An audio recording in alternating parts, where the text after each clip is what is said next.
안녕하세요, 김호준입니다. 월요일 일단 나부터 챙기죠. 나 상담 시작합니다.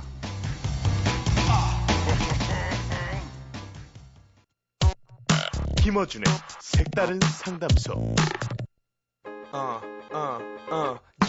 나, 너, 우리나라, 대한민국. 근데 나부터 살자. 나 상담. 대구에서 오신 분입니다. 초저가 출장 상담 전문가, 정신과 전문의 김현철 선생님 모셨습니다. 안녕하십니까? 안녕하십니까? 예, 네. 반갑습니다. 예. 대구에서는 더 이상 알바를 풀지 않으셨나 봅니다.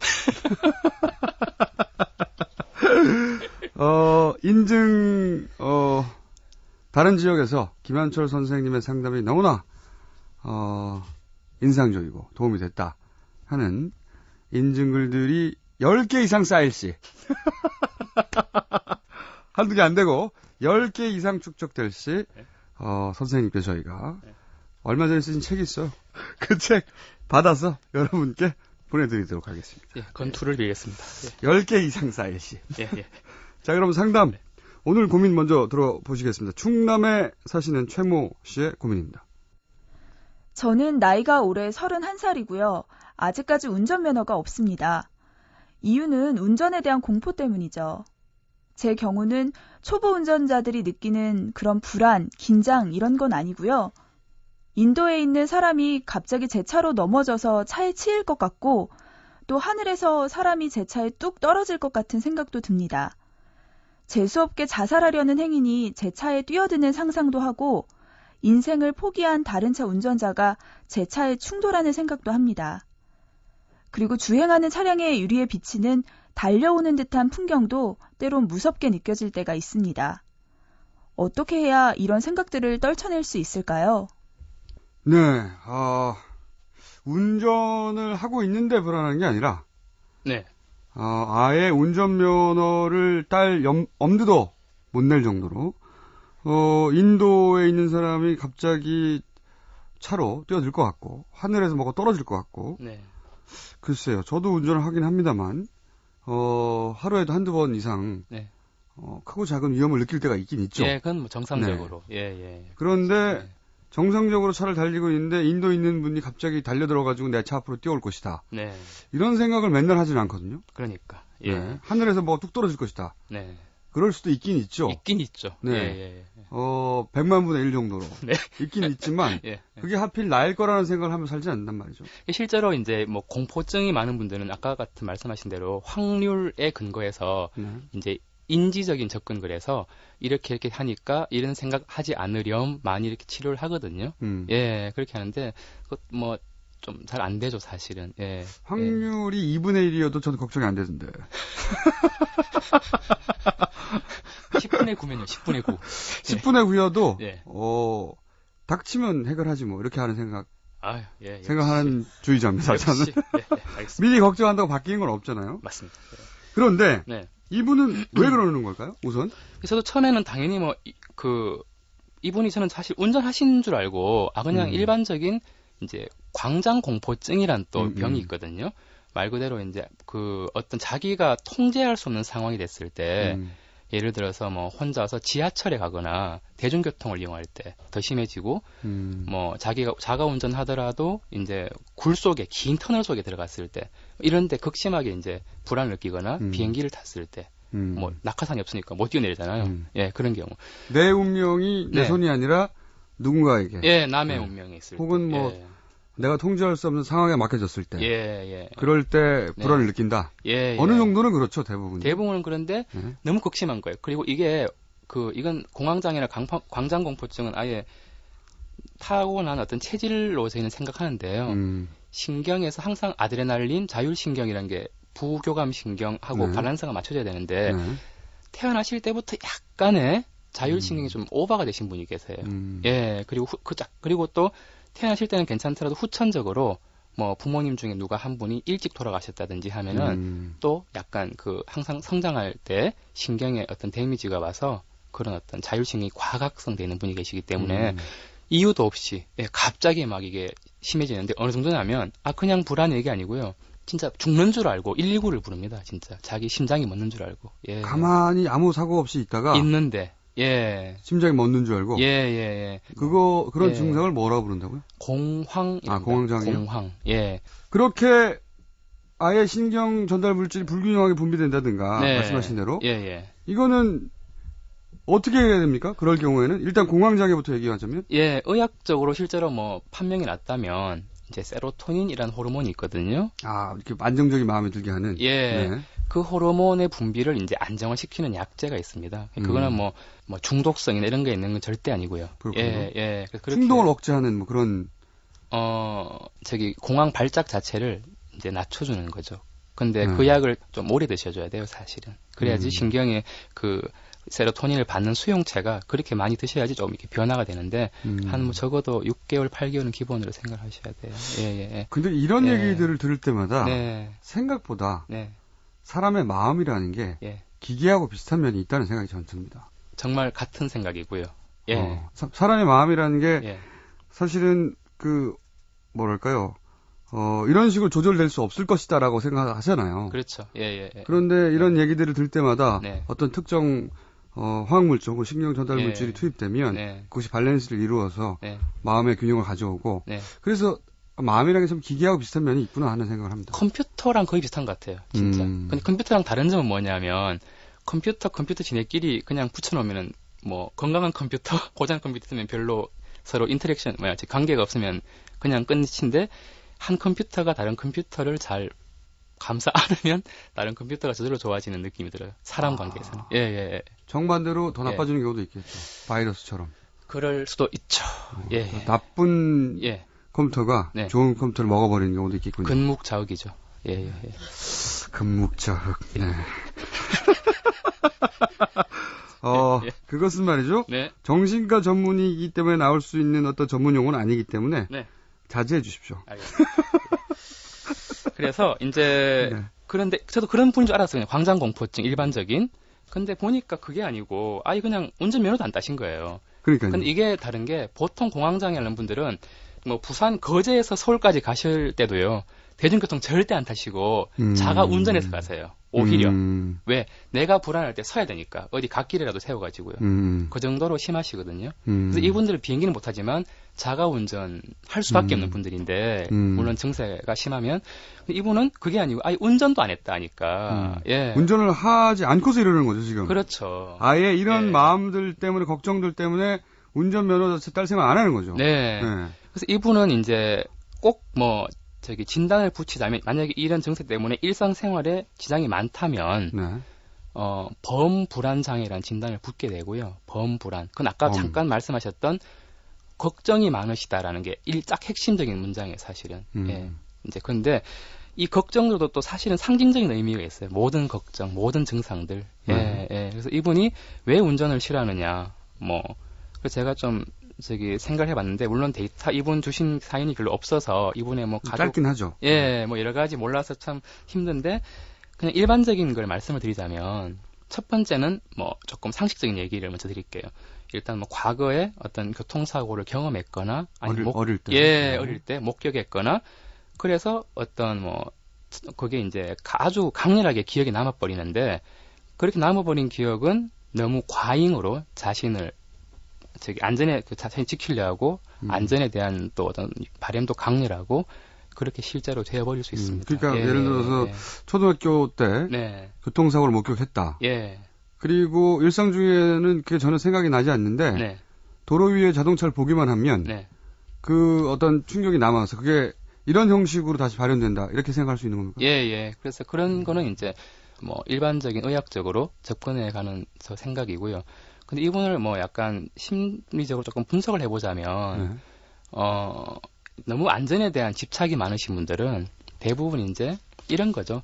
왜 그럼 세상을 이렇게 확률이 적은 아까 말씀하셨듯이 적은 확률의 그런 사건들을 너무 과하게 많이 생각하느냐인데 결국 세상을 보는 관점은 어릴 때 결정이 되고요. 특히 집 안에서 결정이 되는데 두 가지인 것 같아요. 일단은 부모님이 항상 세상은 눈 감으면 코 베어간다. 항상 뭐 바보처럼 행동하면 절대 안 되고 밖에 나가면 꼭뭐 유괴범 조심해야 되고 물론 당연한데요. 네. 너무 과하게. 그쪽으로만 예, 치중돼서 뭐 영화 제목처럼 소위 인셉션 돼 있는 거죠. 완전히 마음속에 박힌 거죠. 어떤 그 컴퓨터 아까 말씀하셨지만 컴퓨터 코드처럼 집을 예. 나가는 순간 간 거기는 위험이 도사리는 것이다. 예. 너를 위해를 가할 수 그렇죠. 있는. 그래서 걸어가는 것만 해도 불안한 거예요, 이 사람 지금. 걸어가는 것도 불안한데 하물며 운전을 하라니 이건 뭐 굉장히 큰 압박이죠, 완전히. 예. 그럼 확률과는 전혀 무관하게 예. 본능적인 불안이 지금 마음속에 심어져 버린 거군요. 네. 어허. 또 어떤 가능성이 있습니까?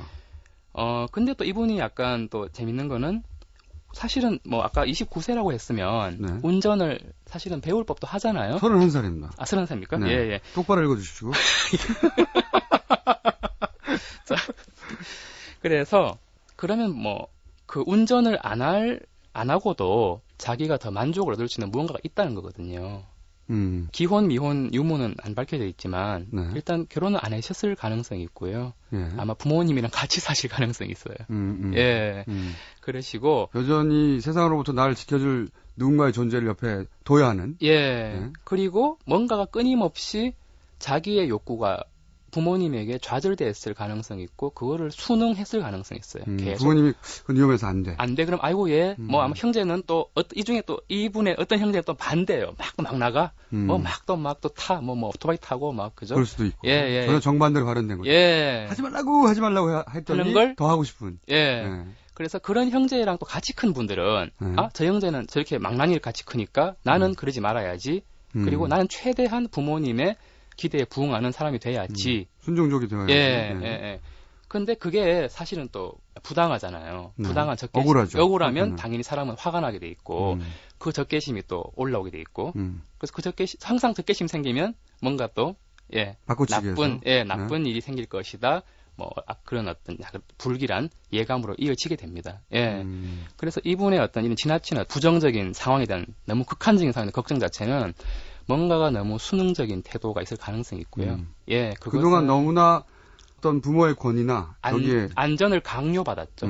탐험인데 모험과 안전을 밸런스 있게 양육받아야 되는데 예, 너무 모험 쪽에는 그냥 나쁜 것으로 치부가 됐고 사실은 요즘 예. 이런 30대들이 많아요. 20대들도 많고 그러니까 그 불확실을 어릴 때는 부모들이 다 대신 해결해 주죠. 그렇죠? 그런데 어느 순간부터 그걸 직접 상대해야 되거든요. 저는 그때부터 어른이 된다고 생각하는 건데 어른이 안 되는 거죠. 그 삶 전체를 부모가 대신 관리해주고 보호해주고 거기에 그 자기를 위탁하는 거죠. 그렇게만 살다가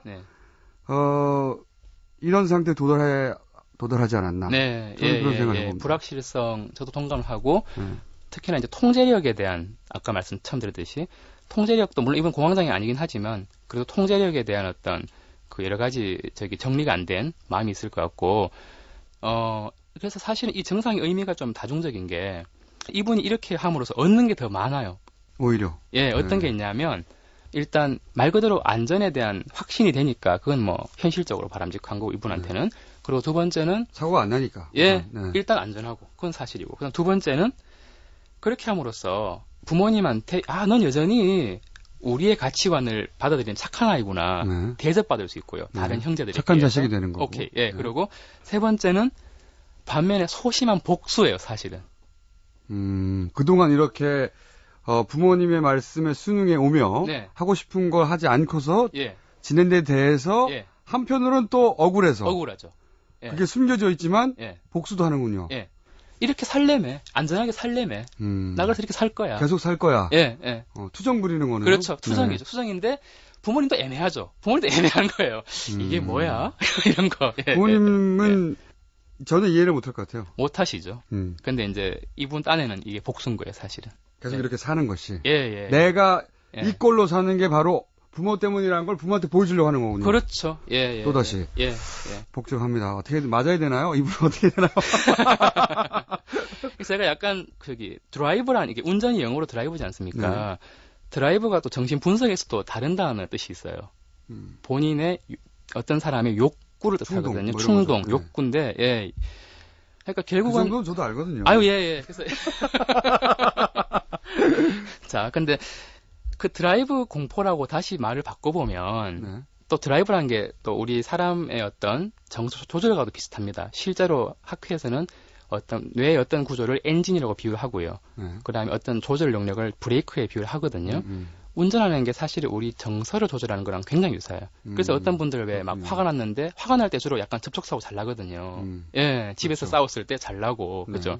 그래서 드라이브랑 우리 내면의 충동 조절이랑 굉장히 비슷하고요. 예, 그래서 결국 이 사람이 드라이브를 무서워한다는 거는 결국 자신의 욕구를 무서워한다는 뜻이고 자기 마음 속에 있는 남성성을 또 낮게 폄훼한 거거든요. 근데 자기 내면의 성욕이나 공격성을 존중하면 어떨까 싶고요.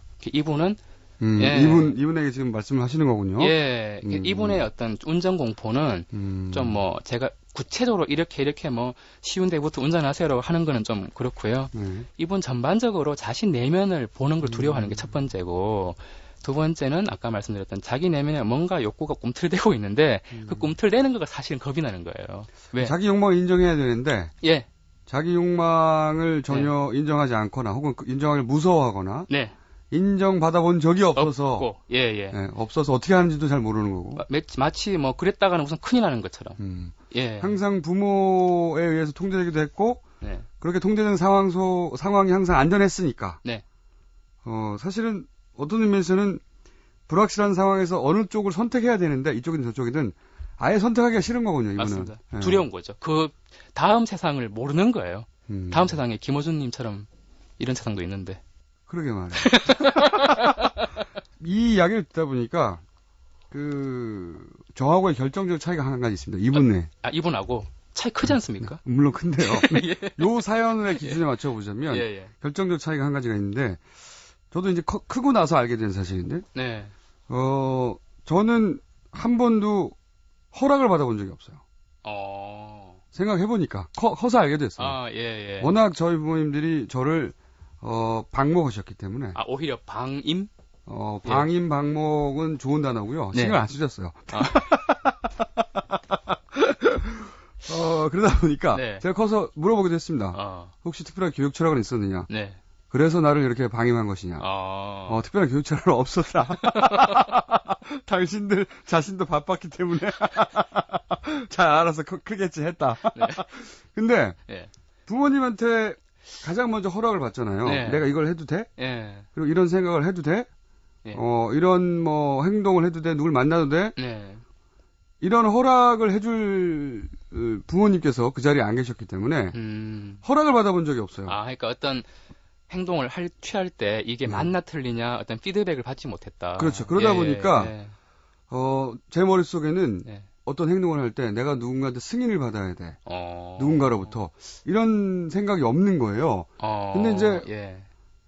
그걸 나이를 먹고 보니까 어떻게 이게 정리가 되냐면 네. 승인을 받을 필요가 없잖아요. 그러니까 내가 내 마음대로 해도 됩니다. 대신 승인해줄 주체가 없었기 때문에 네. 그걸 대신 책임져 주는 사람도 없어요. 거꾸로 얘기하면 그래 이 결과는 내가 책임질게 생각하면 뭐든지 해도 되는 거죠. 결국은 이제 굉장히 현명하셨던 것 같아요. 결국 내 행동의 책임은 나라는 거를 일찍 깨우치신 거잖아요. 특별한 교육 차원은 없으셨는데 운 좋게. 운 좋게. 네. 저는 부모님의 희한이 있습니다. 예. 저하고 그런 면에서는 정반대인 거죠, 이분이. 그러네요. 예. 항상 승인받고 보호받고 네. 그로 인해서 안전을 얻었죠. 예. 저는 이제 안전을 얻지는 못했어요. 안전을 얻지는 못하고 대신 혼나지도 않는 거죠. 결과적으로는 감사합니다, 저는. 결과적으로. 그러니까요. 네, 대단히. 그래서 이분은 예. 어떻게 해야 됩니까, 근데, 결과적으로? 그러니까 저도 사실은 요 대목에서는 어떤 이렇게 하십시오라는 구체적인 어드바이스는 못 드릴 것 같고요. 지금 이 시기가 어쩌면 항상 그런데 우울보다는 불안 증상이 어떨 땐 이제는 좀 이렇게 살지 말지 하는 내면의 목소리일 때가 많습니다. 그래서 이분이 이제 아까 말씀하셨던 통제력, 불확실성에 대한 두려움 벗어나시고 조금은 운전에 또 너무 집착하지도 마시고 지금 내가 너무 안전 제일주의로 가고 있는 건 아닌가. 모든 삶이 다른 삶도 마찬가지고 그래서 다른 이분이 우리가 전혀 모르는 다른 분야, 직업이나 직업 선택이나 뭐 아니면 결혼을 앞두고 있는데 부모님이 반대하다든지 다른 데가 지금 막힐 수가 있어요. 그거를 자기 하고 싶은 대로 좀 밀면 좋겠어요, 진짜. 꼭 운전이 아니더라도. 예, 지금 이분 갈등 딴 데에서 사실은 진짜 갈등. 꼭 운전이 아니더라도. 네.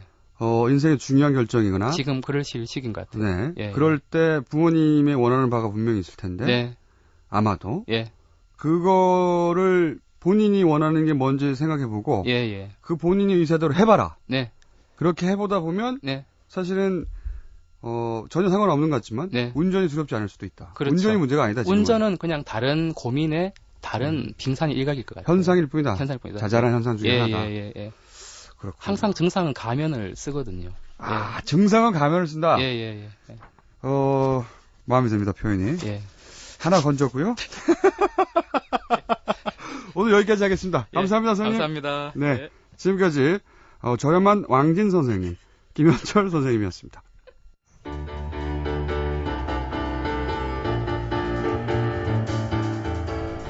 누구에게나 삶은 불확실합니다. 그래서 그 불확실을 누가 대신 해결해 주길 바라죠. 하지만 그 불확실성을 스스로 상대하고자 하는 순간 아이는 어른이 되는 거죠. 김원준이었습니다. 내일 저녁 9시 35분에 다시 뵙겠습니다.